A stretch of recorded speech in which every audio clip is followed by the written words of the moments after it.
Olá, pessoal. Continuando nosso curso, vamos responder a seguinte pergunta hoje. Se eu conheço a força resultante sobre o corpo, como determinar as funções do movimento? Ou seja, como determinar as quantidades cinemáticas, posição, velocidade, em função de um outro parâmetro, seja ela o tempo ou a velocidade a partir da posição. Sabe como fazer isso? Me segue aí que a gente vai ver agora.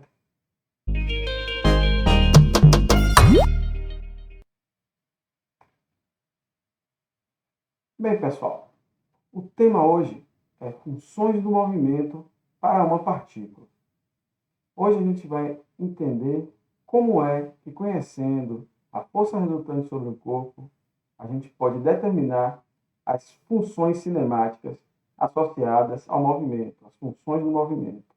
Vamos lá então. Antes de qualquer coisa, a gente precisa definir aqui o que é essa partícula que a gente está tratando, né? Já que no nosso dia a dia a gente não encontra isso. Nós temos corpos materiais que ocupam um determinado volume no espaço. Bem, uma partícula é um conceito idealizado.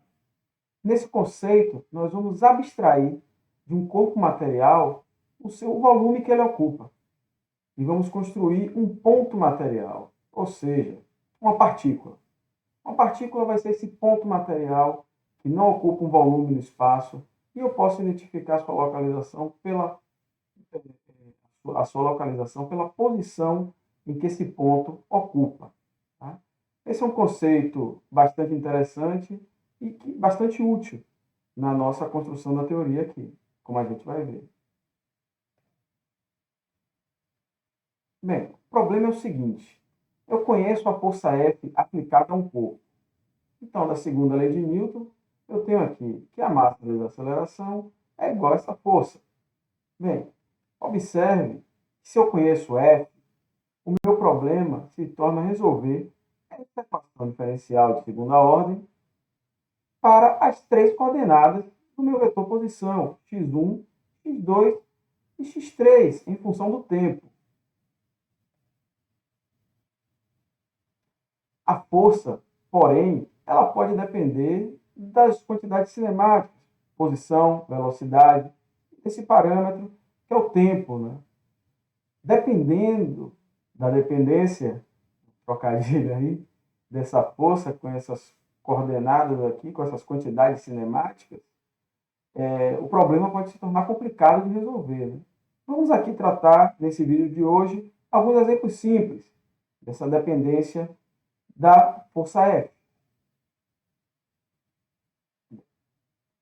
Primeiro, antes de tudo, a gente vai tratar somente o problema do movimento em uma dimensão. Quando é que isso vai ocorrer? Isso vai ocorrer no caso em que as duas componentes da força, que são perpendiculares à direção do movimento, elas são nulas. Nesse caso, eu não vou ter variação da quantidade de movimento nessa direção perpendicular e a partícula não vai mudar a direção do seu movimento. Então, nesse caso, apenas uma das componentes de F vai ser não nula. E a gente vai poder resolver uma equação diferencial apenas de segunda ordem. Para isso, a gente vai escolher um sistema de coordenadas conveniente. Nós vamos adotar um dos eixos como sendo o eixo da direção do movimento. E os outros dois eixos perpendiculares, as coordenadas da posição, não vão ser alteradas por causa disso.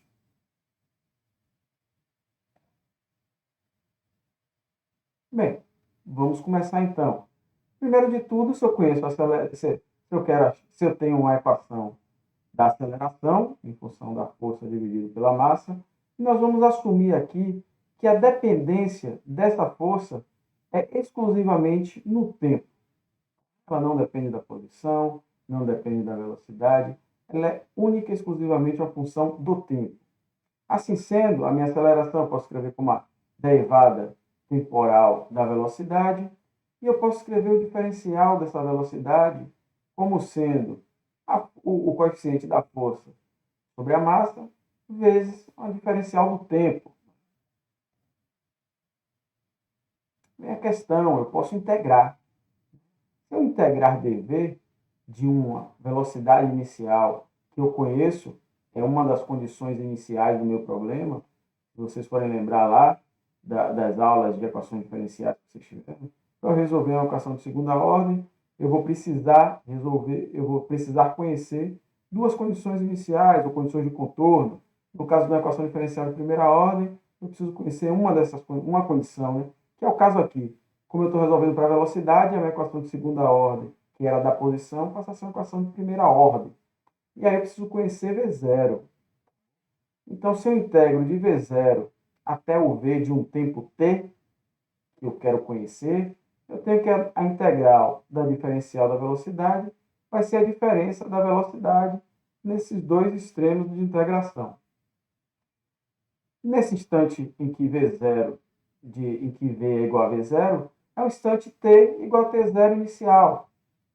Então, eu vou integrar o outro lado da equação de t0 até t.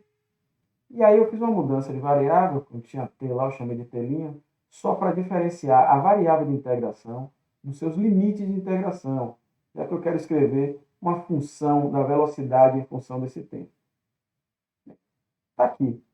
Conhecendo quem é f, eu posso integrar e resolver v de t, que vai ser igual a v0 mais essa integral aqui. Observe que se essa força dependente do tempo for uma constante, esse termo daqui, ele vai ser uma aceleração constante, ele pode vir para fora, e aparece aqui a minha conhecida função horária da velocidade no movimento uniformemente variado, né? Uma função do primeiro grau no tempo. Um outro caso bastante simples é se a força depende somente da posição, da coordenada x. Aqui eu vou assumir que, como a minha força depende de x, a minha velocidade também vai ser uma função agora da posição, e não mais uma função horária, uma função do tempo. Para isso, eu vou aplicar aqui a regra da cadeia na minha derivada da velocidade. Aplicando a regra da cadeia, eu tenho que dever dx, já que v vai ser uma função de x, dx dt, onde dx dt é a minha velocidade. Então, eu tenho que a minha aceleração ela pode ser dada pelo produto da velocidade vezes a derivada da velocidade em função da coordenada espacial. O que é que isso vai implicar? Vai implicar que aquele meu diferencial, que eu escrevi, aquela minha equação diferencial que eu escrevi anteriormente para o tempo, ela vai ser escrita dessa maneira, v dv igual a 1 de x sobre m dx. E aí eu vou fazer o mesmo truque aqui de novo na integração. Vou mudar, vou chamar as variáveis de integração pelo um primo, uma linhazinha, e os limites de integração eu vou deixar sem o primo. E aí eu fico, essa integral aqui, ela vai dar uma integral de v ao quadrado sobre 2. E aqui aparece essa integral agora nas coordenadas da posição. Eu posso ver, aparece isso daqui. Novamente, se esse cara for uma constante, ele sai, e aqui vai aparecer o meu deslocamento, ΔX, não é? E aí eu posso reamostrar essa equação, reescrevendo ela de uma forma bastante conhecida também, que é a fórmula de Torricelli, a equação do movimento uniformemente variado também. Vocês já devem conhecer lá do segundo grau. Bem, uma vez que eu conheço o V de t, eu posso determinar a posição em função do tempo. Eu posso determinar a função horária da posição. Como é que eu vou fazer isso? Vamos lembrar que a velocidade é a taxa de variação temporal da posição. Então, eu tenho aqui isso igual à expressão que nós determinamos anteriormente. Tá bom? Bem, escrevendo a equação diferencial, eu tenho que dx aqui, e eu passo do dt para o outro lado, vai multiplicar o v0 aqui e vai multiplicar essa integral, dt. Novamente, vou fazer o truquezinho da mudança de variável aqui, vai aparecer um D2 um T duas linhas, tem duas linhas aqui também, e aqui o T, não é? Já que esta integral aqui, esse termo que vai aparecer aqui, ele vai ter que ser uma função de T duas linhas, para ele sofrer a influência dessa integração nessa variável D2', t duas linhas, né? Aqui é a integral de v0 dt duas linhas, e aqui é a integral do diferencial de x'. Resolvendo essas integrais, eu posso reescrever essa equação dessa maneira. Novamente aqui lembrando, se esse cara for uma constante, ele vai sair. Eu vou ter a integral de t' entre t0 e t duas linhas. Vai aparecer aqui um t duas linhas menos t0. Quando eu fizer a integral novamente, agora em t duas linhas, vai aparecer um t ao quadrado sobre 2, né? E aí vai aparecer a equação, a função horária da posição do movimento retilíneo uniformemente variável. Se esse termo aqui for uma constante. Bem, vamos resolver um exemplo. Um exemplo do plano inclinado sem atrito. Se um bloco desliza sem atrito, um plano inclinado e fixo, com inclinação θ igual a 30 graus, qual é a aceleração desse bloco e qual a sua velocidade? Na verdade, o que eu quero que vocês determinem aqui são as funções do movimento, né? Vamos lá, então.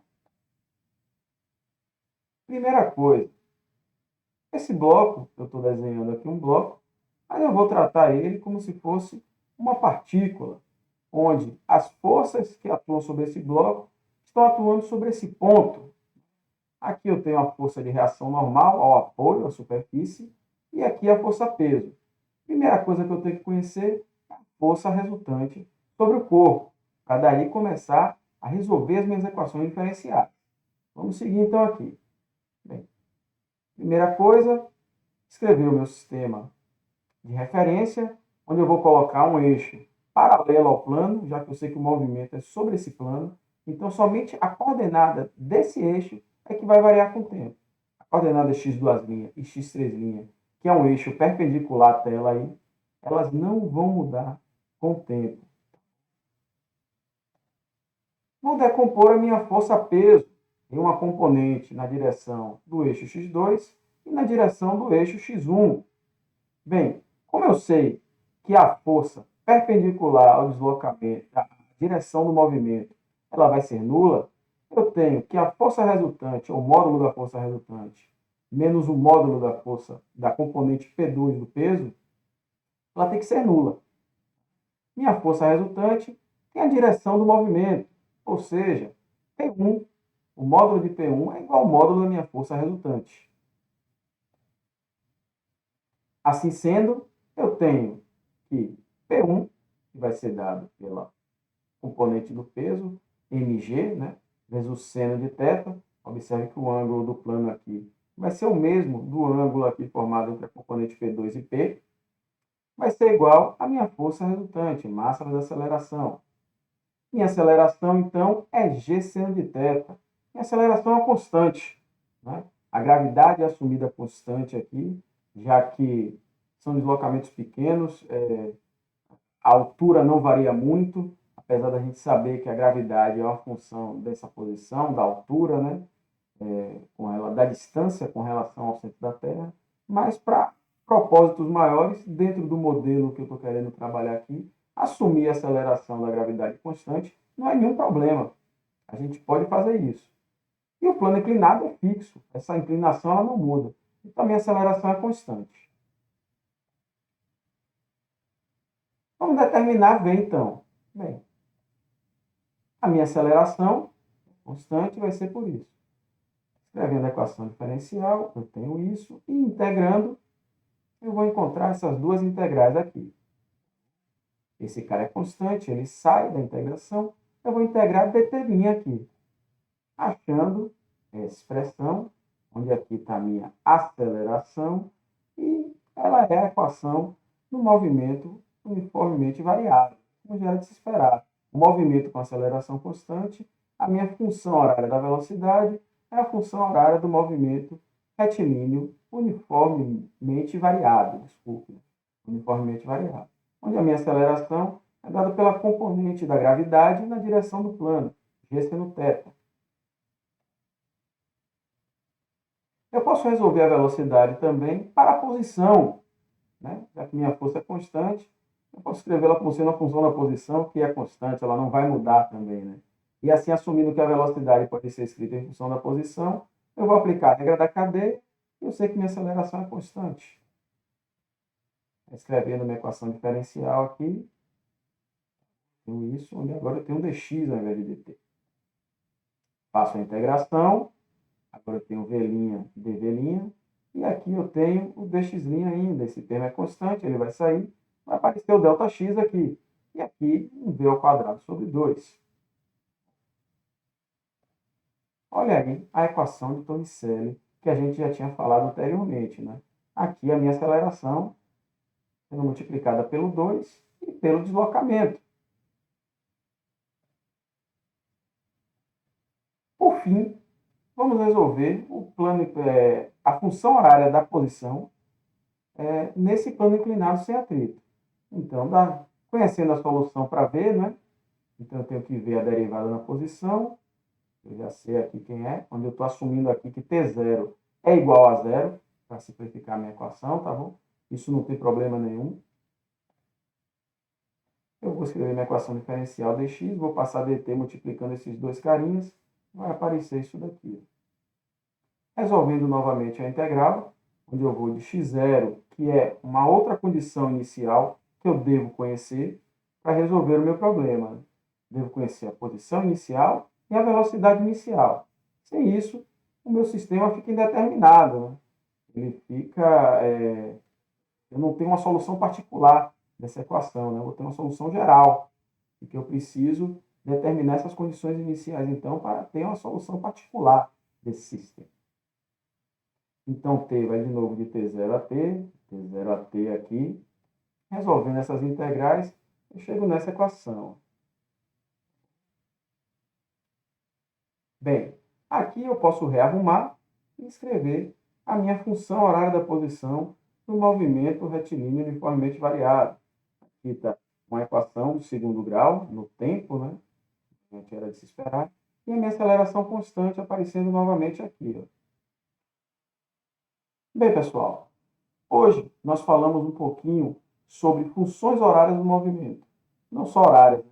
Também falamos de uma função da posição, a função da velocidade em função da posição. Né?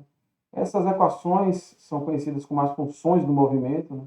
Muitas vezes você ouve falar de equações do movimento, na verdade, é até mais comum se chamar de funções. Estou chamando de funções aqui para evidenciar o fato de que aquelas quantidades cinemáticas elas dependem de um parâmetro, seja ele o tempo, seja ele a posição.